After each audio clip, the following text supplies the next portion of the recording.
Lourdes Chica, hindi na ito kayang itanggi ng kahit sino. Bukong-buko sa kamera ang grabing pagmumukhang magkarelasyon Nina, Donnie at Belle. Akala natin sa pashay effect lang sila sa telebisyon, pero lumalabas ang matinding ebidensya na niloloko lang tayo sa mga palusot nila. Ang lantarang pagsuot nila ng magkaterno at magkasing kulay na couple outfit ay nag-apoy sa galit at kuryosidad ng buong Pilipinas. Walang takot nilang ipakita ang landian na matagal na nating inaasahan, pero mas mabigat at mas matindi pala sa akala natin.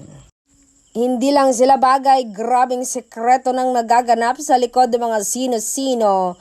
Tanggal ang maang-maanging imahe ni Donnie dahil lalaking-lalaki siya kung umakto sa tabi ni Belle. Nako, sa kanilang mga asta, malapit na ba silang ikasal?